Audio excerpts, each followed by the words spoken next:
Hi, I'm Mr. Kangas, and today we're going to take a look at Chapter 12, Section 8. And in this video, we're going to be talking about finding the probability of an event. And we're going to be discussing how to find the probability of an event using both the tree diagram and the fundamental counting principle. Sometimes the tree diagram is more useful than the fundamental counting principle, and we're going to talk about those two different situations. So to represent the tree diagram, we'll start with the counting principle. For the fundamental counting principle, let's see. If you are trying to win the lottery, okay, and you want to know what are the chances that I can win the lottery, and let's say to win the lottery, you have to come up with a 4-digit number using the numbers 0 through 9. So we're using the numbers 0 through 9, and you're only buying one ticket. Okay? You're using the numbers 0 through 9, so there's a total of 10 different numbers for you to choose from, and you can use the same number over and over again. Okay, so I can do 0, 0, 0, 0, for example, or I could do 0, 1, 2, 3, 4. You can repeat the same number. So I have to choose 4 numbers, and I have to use the numbers 0 through 9, or the digits 0 through 9. So the first thing you want to do to find the probability of what are my chances of picking the right number? Well, in order to know what your chances are of picking the right number, you have to know how many numbers there are to choose from. Okay? So, what do you do about that?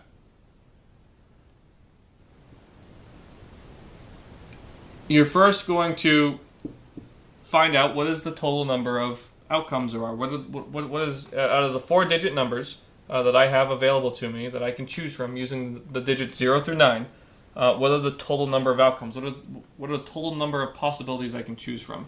And so you have 10 options for the first number, 10 for the second, 10 for the third, and 10 for the fourth number. So there's a total of 10,000 numbers, okay, that you can choose from. You're only buying one ticket. So you have a 1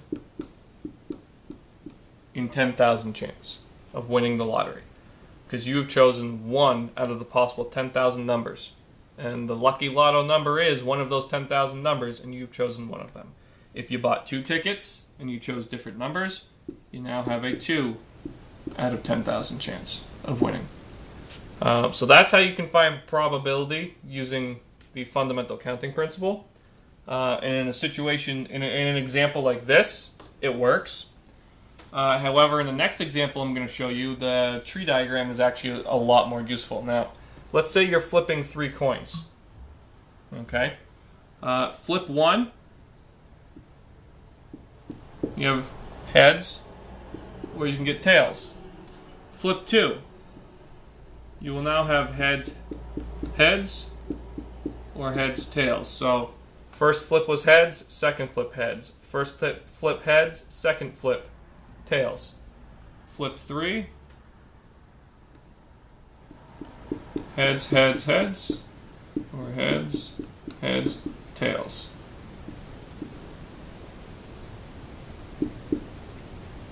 Heads, tails, heads. Heads, tails, tails. Okay, so you end up, if you flip, so we flip 3 coins, and if you got heads first, there's a total of 4 different outcomes listed there.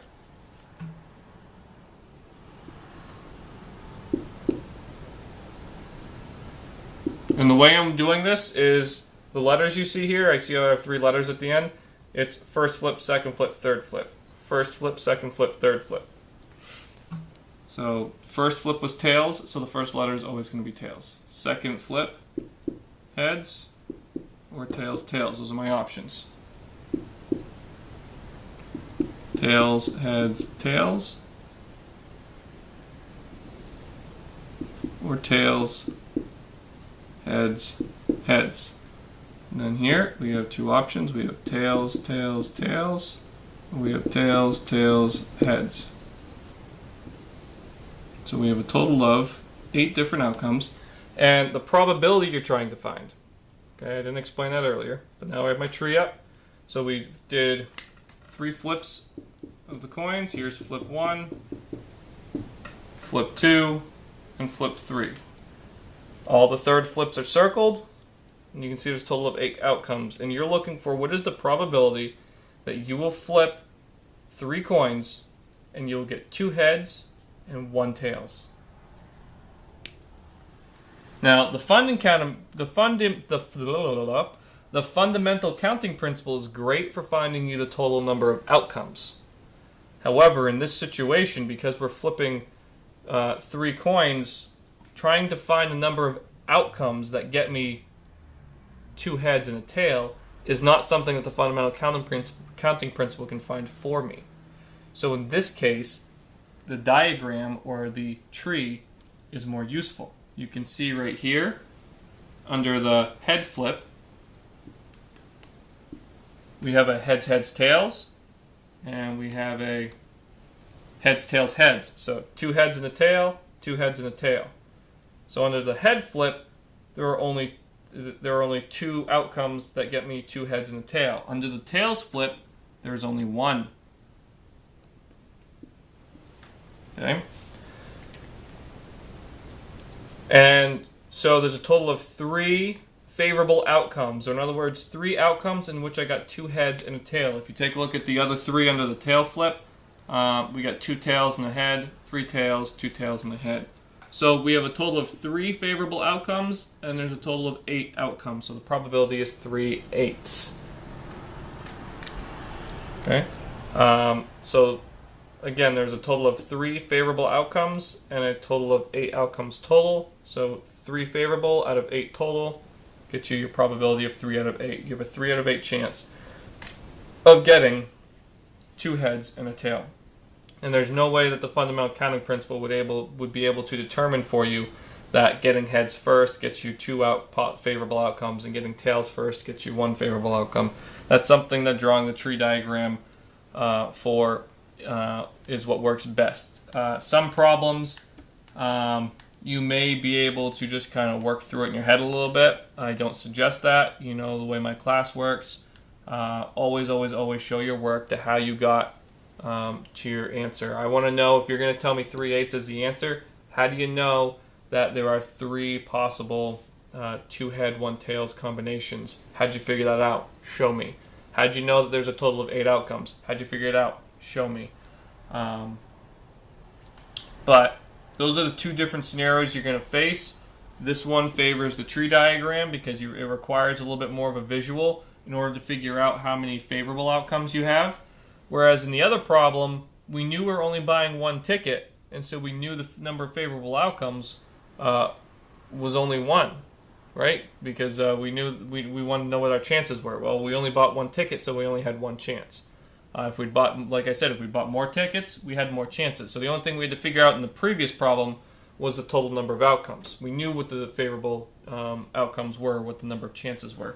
We just needed the total number of outcomes. In this problem, we needed both. We didn't know what either one was, so we had to do a tree diagram to help us out. So if there are any questions, again, pause the video, let me know, and tune in for the next video. That's going to be on Chapter 12, Section 9, and that's going to be on permutations and combinations.